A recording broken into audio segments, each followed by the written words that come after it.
I have started the practice of pulsating in rhythmic Om based on the Om meditation audio on Amrit Varsha. I chant along. I wanted to ask if the chanting must be done verbally only or if it can be done mentally too.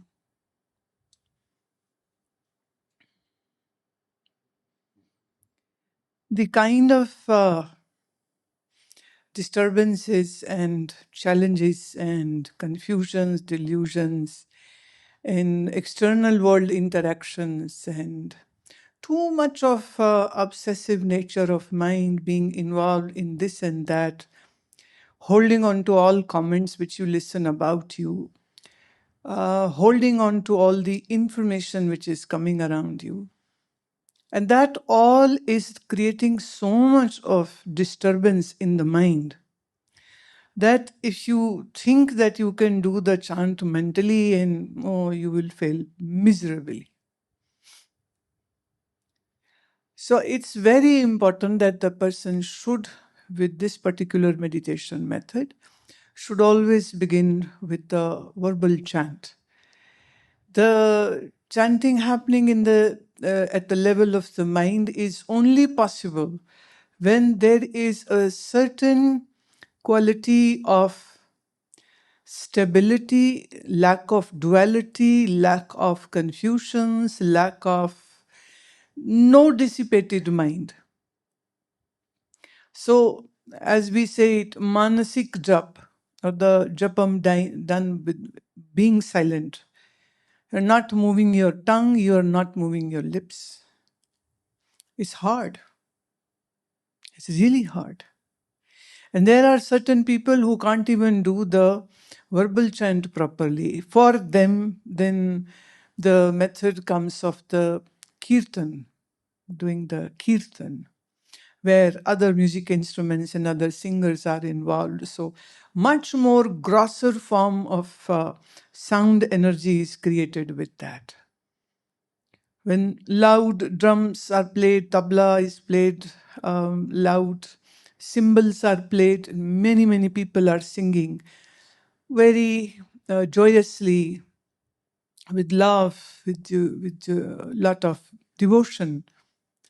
That will create a very different energy because every every beat of the drum is going to stir up something to all those people who are present at that time. So for the pulsating Om meditation, it is very much advisable. One should do it verbally.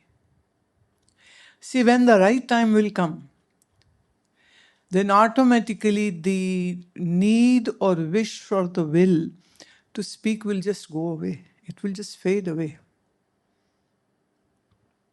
That is, if the mind will be immersed, conjoining with that sound. This whole science about the sound and through the point of view of physics is a very intriguing thing. So if we go about into the kind of the sound waves which get created at a certain decibel level, at a certain hertz, will have a very different impact.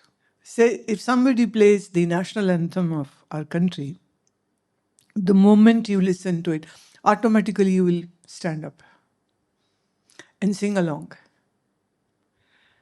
So there are certain emotions which are going to trigger once you hear that particular song, particular rhythm, particular notes which have been used. So the sound has an immense effect on your body, on your mind. So doing Om verbally, and see, there is a rhythm which has been created, and there is that's synchronized because you quickly have to take a inhalation, and then you do the. Otherwise, you'll miss the whole train, which many people do. So not to miss the train, actually, you have to match my breathing rate with you. So if you match then you are doing it along, you're listening and you are doing it. So it's like a double impact. One, you are doing it, you are creating a sound energy in your body and mind, and you are listening through your ears. That sound is going to stir up your whole nervous system. So it is to be done. Verbally, it should be loud enough, not shrieking, but loud enough that you enjoy the sound. And also, when the mind will go into depths of the sound and the impact has arisen, automatically the mind wouldn't like to say it. The mind would just get dissolved into that sound vibrations and the mantra. If this happens, oh, be my guest. Then just listen to the track as long as it's playing. It's an immense energy, actually. It's an immense energy, and especially the sound of Om is so invigorating, and it is so calming, and it is so mesmerizing.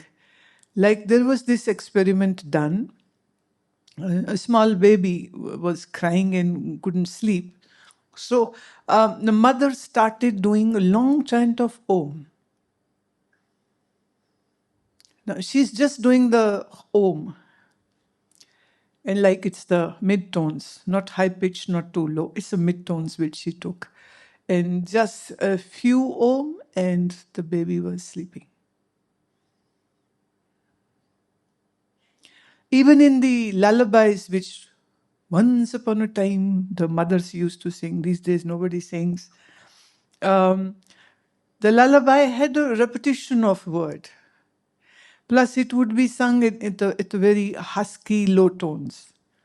And it is repetition. And I think so the babies would get bored by mom saying again and again, sleep baby, get bored. Okay, sleeping. Don't bother me too much. But this is something which many of my disciples have come back with this testimonials that when they put the Om album on, the child very quickly is specified.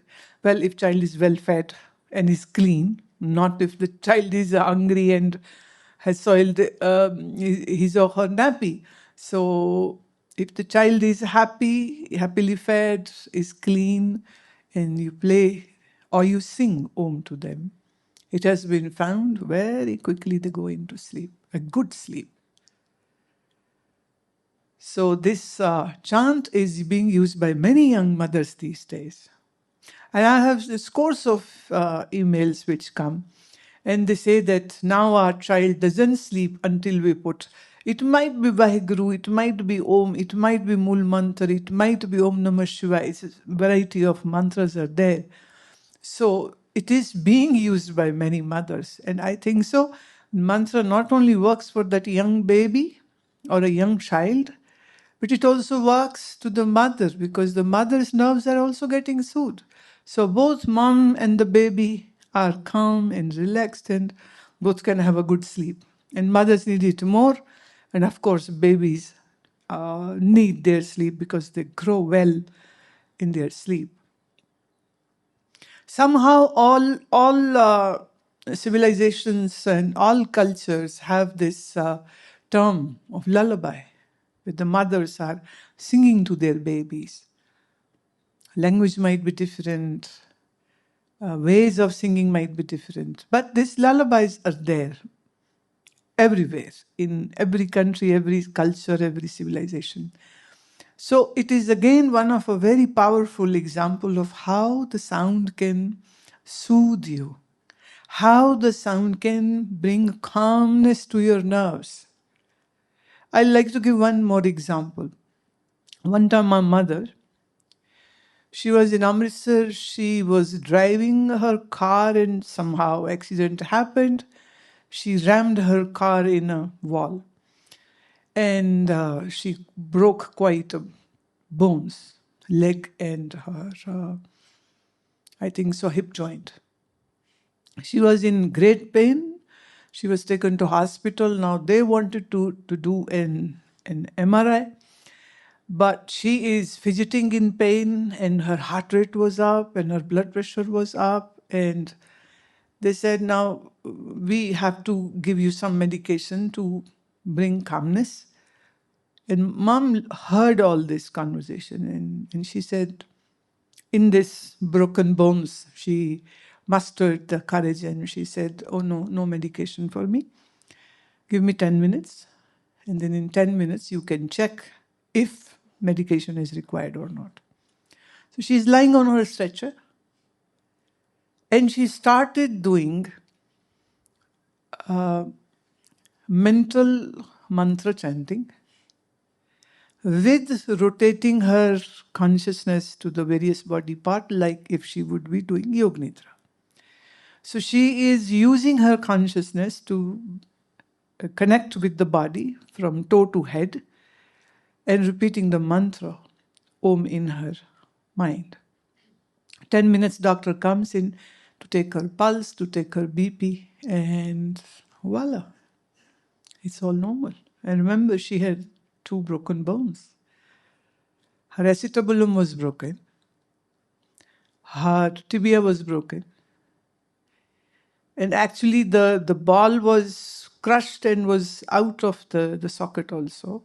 In that pain, she did this and they were surprised. They did the MRI. And then the doctor asked, what did you do? She said, whatever my guru had taught me, in this difficult time, I could use that. And later on, she made the doctors also to do Yoga Nidra. So the thing is, it's one of the very painful thing for a body to have broken bones, so much pain. And the impact of that accident was that her BP had shot up, her pulse rate was very high, and well, they can't put the person in an MRI machine, can't do anything. They had to, bring the BP in the normal range, and it worked. So when I met her, she said that to my rescue was the mantra. To my rescue was my practice of Yoga Nidra, which she wouldn't leave until the day she died. She did it every day. Every day. And sometimes when her body was sick in her last days, she would do twice a day. And she said, this relaxes me. It takes off my mind away from the body pain and the illness which was there.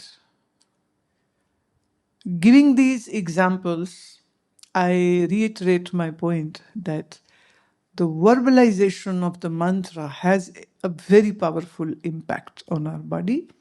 And actually it prepares you to move into the manasik jap, when you do the jap in the mind. And this manasik jap in the correct proportion at the maturation of the japam, the mind will move into meditative state. And that is where there is no mantra, no word, no stirring up is happening in the mind. And that's just a still lake where not even a small bubble is happening. Not even a small wave is seen on the surface of the lake. So from the sound to soundlessness, from the mantra to dhyana, that is the whole journey. So we don't do mantra for sake of doing mantra. We don't do mantra for sake of counting how many numbers we have done. Well, it's good if you are doing anushtana. If there is no anushtana, then there is no restriction. And there is no limit. But one should know the utility of the mantra. That is, initially it brings the mind to the centering. The mind is centered, integrated, attentive, quiet, concentrated. And then slowly as it dips down further, and it will bring so much of calmness that the mind wouldn't like to utter a single word, be it even a mantra. Because now I say it that the mantra and the mind has become one. So just enjoying the stillness. That's best. उस दिन आपने विचार की बात कही और जब से सुना विचार की इस बात को, तब से मन ठहरा है, तब से जीवन को जीवन प्राप्त होने की उम्मीद की चमक भी मन में जगी है। यूं स्पष्टता को प्राप्त तो नहीं हुई, पर अभी आपके संग ये भी हो ही जाएगा ऐसा लगता है। कृपया मार्गदर्शन करें कि ये होश क्या है, ये विचारपूर्ण होना क्या है, और कैसे हर श्वास इस होश को मैं प्राप्त हो सकूं। रजनी।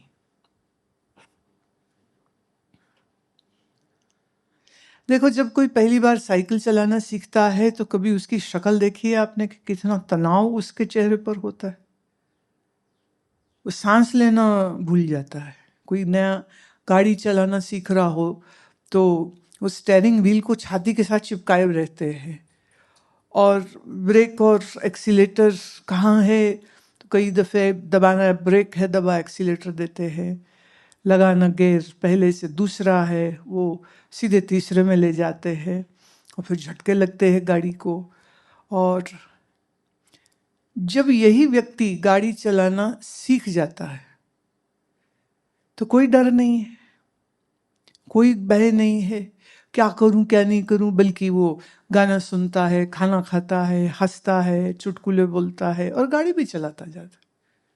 पर याद करिए, जब पहली बार साइकिल या कार या चलाने की कोशिश की तो मन कितने तनाव में आ जाता है।